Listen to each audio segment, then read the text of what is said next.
Capítulo 9. Bem-aventurados os que são brandos e pacíficos, injúrias e violências. Instruções dos espíritos: a afabilidade e a doçura, a paciência, obediência e resignação, a cólera, injúrias e violências. Ponto 1. Bem-aventurados os que são brandos, porque possuirão a terra. Abre parênteses, Mateus capítulo 5, versículo 5. Fecha parênteses. Ponto 2. Bem-aventurados os pacíficos, porque serão chamados filhos de Deus. Mateus, capítulo 5, versículo 9. Ponto 3. Sabeis que foi dito aos antigos: não matareis, e quem quer que mate merecerá condenação pelo juízo. Eu, porém, vos digo que quem quer se puser em cólera contra o seu irmão merecerá condenado no juízo, que aquele que disser a seu irmão, raca, merecerá condenado pelo conselho, e que aquele que disser, és louco, merecerá condenado ao fogo do inferno. Abre parênteses em Mateus, capítulo 5, versículos 21 e 22. Fecha parênteses. Ponto 4. Por estas máximas, Jesus faz da brandura, da moderação, da mansitude, da afabilidade e da paciência uma lei. Condena, por conseguinte, a violência, a cólera e até toda expressão descortês de que alguém possa usar para com seus semelhantes. Raca, entre os hebreus, era um termo desdenhoso que significava homem que não vale nada, e se pronunciava cuspindo e virando para o lado da cabeça. Vai mesmo mais longe, pois que ameaça com fogo do inferno aquele que disser a seu irmão, és louco. Evidente se torna que aqui, como em todas as circunstâncias, a intenção agrava ou atenua a falta, mas em que pode uma simples palavra revestir-se de tanta gravidade que mereça tão severa reprovação? É que toda palavra ofensiva exprime um sentimento contrário à lei de amor e da caridade, que deve presidir as relações entre os homens e manter entre eles a concórdia e a reunião. É que constitui um golpe desferido na benevolência recíproca e na fraternidade. É que entretém o ódio e a animosidade. É, enfim, que, depois da humildade para com Deus, a caridade para com o próximo é a lei primeira de todo cristão. Ponto 5. Que queria Jesus dizer com as palavras: bem-aventurados os que são brandos, porque possuirão a terra. Tendo recomendado aos homens que renunciassem os bens deste mundo e havendo-lhes prometido os céus? Enquanto aguarda os bens do céu, tem o homem necessidade dos da terra para viver. Apenas o que ele lhe recomenda é que não ligue a estes últimos mais importância do que aos primeiros.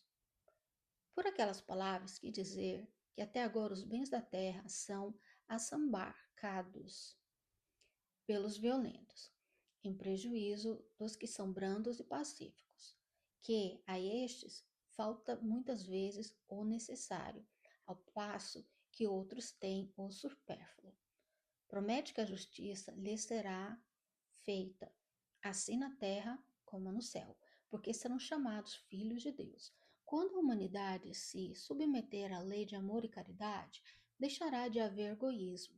O fraco e o pacífico já não serão explorados, nem esmagados pelo forte e pelo violento. Tal a condição da terra quando, de acordo com a lei do progresso e a promessa de Jesus, se houver tornado mundo ditoso por efeito do afastamento dos maus. Instruções dos Espíritos: a afabilidade e a doçura. Ponto 6. A benevolência para com os seus semelhantes fruto do amor ao próximo, produz a afabilidade e a doçura, que lhes são as formas de manifestar-se. Entretanto, nem sempre há que fiar às aparências. A educação e a frequentação do mundo podem dar ao homem o verniz dessas qualidades. Tantos há cuja fingida bonomonia não passa de máscara para o exterior, de uma roupagem cujo talhe primoroso dissimula as deformidades interiores. O mundo está cheio dessas criaturas que têm nos lábios o sorriso e no coração o veneno, que são brandas desde que nada as agaste, mas que mordem a menor contrariedade, cuja língua de ouro, quando falam pela frente, se muda em dardo, peçonhento, quando serão por detrás. A essa classe também pertencem esses homens de exterior benigno, que, tiranos domésticos, fazem que suas famílias e seus subordinados lhe sofram o peso do orgulho e do despotismo, como a quererem desforrar-se do constrangimento que, fora de casa, se impõe a si mesmos. Não se atrevendo a usar de autoridade para com estranhos, que chamaria a ordem, acham que pelo menos devem fazer-se temidos daqueles que lhes não podem resistir. Envaidecem-se de poderem dizer: aqui mando e sou obedecido, sem lhes ocorrer que poderiam acrescentar: e sou detestado. Não basta que dos lábios manem leite e mel, se o coração de modo algum lhes está associado só à hipocrisia. Aquele cuja afabilidade e doçura não são fingidas nunca se desmente. É o mesmo, tanto em sociedade como na intimidade. Esse, ademais, sabe que, pelas aparências, se conseguem enganar os homens. A Deus ninguém engana. Lázaro, abre parêntese, Paris, em 1861, fecha parêntese. A paciência. Ponto 7. A dor é uma bênção que Deus envia a seus eleitos. Não vos aflijais, pois, quando sofrerdes, antes bendizei de Deus onipotente que, pela dor neste mundo, vos marcou para a glória no céu. Sede pacientes. A paciência também é uma caridade e deveis praticar a lei de caridade ensinada pelo Cristo, enviado de Deus. A caridade, que consiste na esmola dada aos pobres, é a mais fácil de todas. Outra há, porém, muito mais penosa e, consequentemente, muito mais meritória, a de perdoarmos aos que Deus colocou em nosso caminho para serem instrumentos do nosso sofrer e para nos porem à prova da paciência. A vida é difícil, bem o sei, compõe-se de mil nadas, que são outras tantas picadas de alfinetes, mas que acabam por ferir. Se, porém, atentarmos nos deveres que nos são impostos, nas consolações e compensações que, por outro lado, recebemos, haveremos de reconhecer que são as bênçãos muito mais numerosas do que as dores. O fardo parece menos pesado quando se olha para o alto do que quando se curva para a terra à fronte. Coragem, amigos, tende no Cristo o vosso modelo. Mais sofreu ele do que qualquer um de vós, e nada tinha de se penitenciar, ao passo que vós tendes de expiar o vosso passado e de vos fortalecer para o futuro. Sede, pois, pacientes, sede cristãos. Essa palavra resume tudo. Um amigo, um espírito amigo. Abre parênteses, abre em 1862, fecha parênteses. Obediência e resignação. Ponto 8. A doutrina de Jesus ensina em todos os seus pontos a obediência e a resignação, duas virtudes companheiras da doçura e muito ativas. se bem os homens erradamente as confundem com a negação do sentimento e da vontade. A obediência é um consentimento da razão e a resignação é o consentimento do coração. Forças ativas ambas, porquanto carregam o fardo das provações que a revolta insensata deixa cair. O pusilânime não pode ser resignado, do mesmo modo que o orgulho e o egoísta não podem ser obedientes. Jesus foi a encarnação dessas virtudes, que antigamente material desprezava. Ele veio no momento em que a sociedade romana perecia nos desfalecimentos da corrupção. Veio fazer que, no seio da humanidade deprimida, brilhassem os triunfos do sacrifício e da renúncia carnal. Cada época é marcada, assim, como o cunho da virtude ou do vício que a tem de salvar ou perder.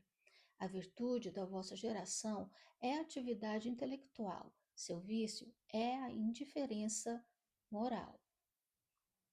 Digo apenas atividade, porque o gênio se eleva de repente e descobre, por si só, horizontes que a multidão somente verá mais tarde, enquanto a atividade é a reunião dos esforços de todos para atingir um fim menos brilhante, mas que aprova a elevação intelectual de uma época.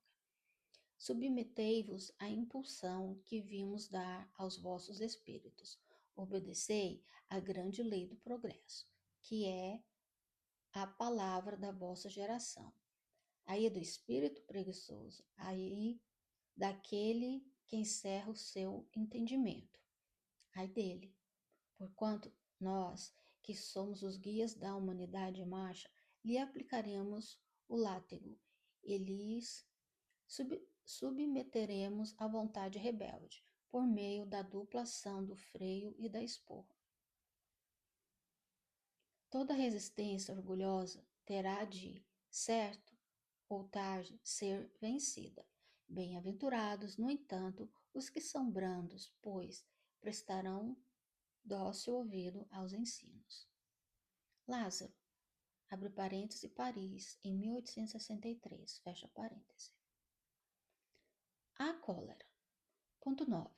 O orgulho vos induz a julgar-vos mais do que sois, a não suportardes uma comparação que vos possa rebaixar, a vos considerardes, ao contrário, tão acima dos vossos irmãos, quer em espírito, quer em posição social, quer mesmo em vantagens pessoais, que o menor paralelo vos irrita e aborrece.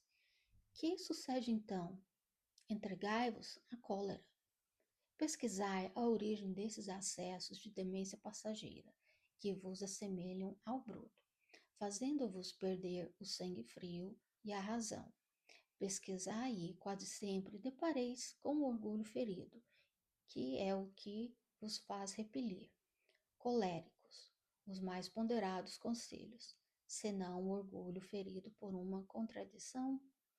Até mesmo as impaciências que se originam de contrariedade, muitas vezes pueris, decorrem da importância que cada um liga à sua personalidade, diante da qual entende que todos se devem dobrar. E em seu frenesi, o homem colérico a tudo se atira, à natureza bruta, aos objetos inanimados, quebrando-os porque lhe não obedecem. Ah, se nesses momentos pudesse ele observar a sangue frio, ou teria medo de si próprio, o bem ridículo que acharia. Imagine ele por aí, que impressão produzirá nos outros, quando não fosse pelo respeito que deve a si mesmo. Cumpria-lhe esforçar-se por vencer um pendor que o torna objeto de piedade. Se ponderasse que a cólera a nada remedeia, que lhe adultera a saúde e compromete até a vida, reconheceria ser ele próprio a sua primeira vítima. Outra consideração, sobretudo, deverá contê-lo a de que se tornem felizes todos os que o cercam. Se tem coração, não lhe será motivo de remorso fazer que sofram os entes a quem mais ama? E que pesar mortal se, num acesso de fúria, praticasse um ato que houvesse de deplorar toda a sua vida. Em suma, a cólera não exclui certas qualidades do coração, mas impede se faça muito bem e pode levar à prática de muito mal. Isto deve bastar para induzir o homem a esforçar-se pela dominar. O espírito, ademais, é concitado a isso por outro motivo, o de que a cólera é contrária à caridade e à humildade cristãs. Um espírito protetor, abre parêntese, Bordeaux, em 1863, fecha parêntese. Ponto 10. Segundo a ideia falsíssima de que lhe não é possível reformar a sua própria natureza, o homem se julga dispensado de empregar esforços para se corrigir dos defeitos em que boa vontade se compraz, ou que exigiriam muita perseverança para serem extirpados. É assim, por exemplo, que o indivíduo propenso a encolerizar-se quase sempre se desculpa com seu temperamento. Em vez de se confessar culpado, lança a culpa ao seu organismo, acusando a Deus, dessa forma, de suas próprias faltas. É ainda uma consciência do orgulho que se encontra de permeio a todas as suas imperfeições. Indubitavelmente, temperamentos há que se prestam mais que outros a atos violentos, como há músculos mais flexíveis que prestam melhor aos atos de força. Não acrediteis, porém, que aí resida a causa primordial da cólera, e persuadi-vos de que um espírito pacífico, ainda que no corpo bilioso, será sempre pacífico, e que um espírito violento, mesmo no corpo linfático, não será brando. Somente a violência tomará outro caráter. Não dispondo de um organismo próprio a lhe secundar a violência, a cólera tornar-se-á concentrada, enquanto no outro caso será expansiva. O corpo não dá cólera àquele que não a tem, do mesmo modo que não dá outros vícios.